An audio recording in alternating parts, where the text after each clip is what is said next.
Hello, I'm Umair Khalid. I'm one of the social media editors at JACC Cardiovascular Interventions, and it is my great pleasure to welcome Dr. Okuno.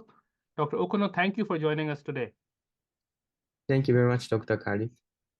So today we're very excited to feature your manuscript in our social media section, which is titled Long-Term Risk of Stroke After Transcatheter Aortic Valve Replacement with Insights from the SwissTAVI Registry. So Dr. Okuno, could you please begin by providing an overview of the SwissTAVI Registry, and then if you could briefly outline the objectives of your study. Okay, thank you. So firstly, I would like to extend my gratitude to you and the team of JACC Cardiovascular Interventions for this opportunity to share our work. Thank So you. the SwissTAVI Registry is a very unique registry. It is an ongoing national prospective multi-center cohort study enrolling consecutive patients undergoing TAVI in Switzerland. And the registry was initiated in 2011, which is more than 10 years ago, by the Swiss Working Group of Interventional Cardiology and the Swiss Society of Cardiac and Thoracic Vascular Surgery. And consecutive enrollment in the registry was mandated by the Swiss Federal Office of Public Health and considered prerequisite for reimbursement. So this mandate means that the registry provides an almost complete overview of TAVR procedures in this country, which is invaluable aspect for conducting high quality observational studies. And another distinguishing feature of this registry is the rigorous central monitoring and independent statistical analysis conducted by a dedicated clinical trials unit at the University of Berlin and at the University of Bern. So this ensures the accuracy and robustness of the data. And within this registry, we set out a clear objective to investigate the long-term incidence, trends, and predictors of stroke after TAVR procedure. So, yeah, and we have already know that strokes can occur around the time of TAVR procedure, but we are not sure if this stroke risk continues after the TAVR procedure and how it compares to the risks in the general population, especially related to the issues like clinical or subclinical bioprosthetic valve thrombosis. Yeah, that's our option. Thank you. This is very helpful to know. Thank you for sharing the insights on the SwissTAVI registry and explaining to us the question that you studied. Obviously, stroke after TAVR is a very talked about program. None of us want to have it. So very pertinent clinical question.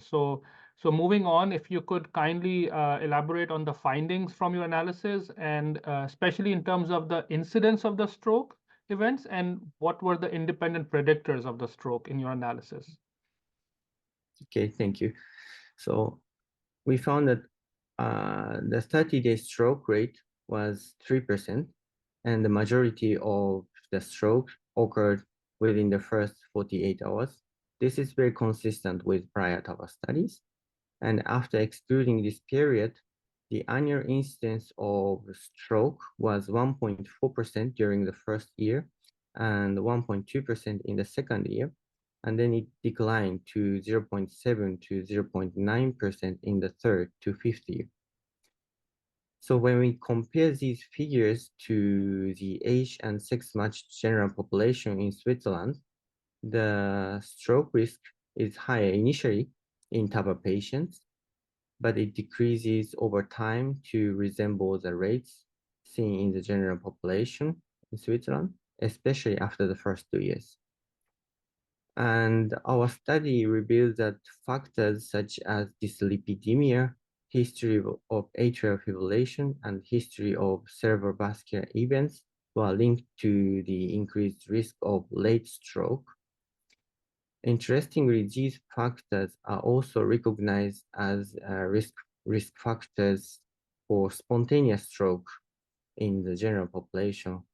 So this potentially means that in the late phase after TAVR, the patient's stroke risk aligns with the expected ones based on patient clinical profiles, irrespective of the TAVR procedure.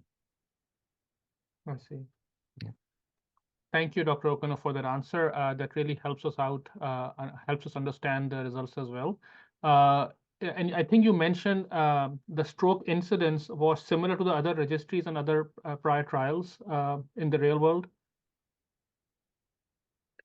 Yes, so the early stroke, like the 30-day stroke, for example, was very consistent with the 2 to 4% commonly reported in many TAVR studies. But regarding the long-term stroke risk, actually, we do not have much data from real-world registries like ours.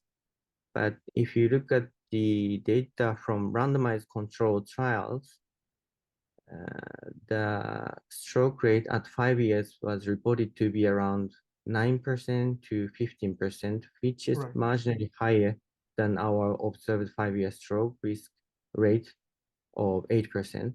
But this difference can be attributable to the inherent discrepancies between real-world data and highly controlled clinical trials, such as selected patient populations and more intensive monitoring. Absolutely. Thank you, Dr. O'Connor. That definitely makes sense. And thank you once again for sharing your insightful results with us, and congratulations on your work. Thank you very much. Thank you.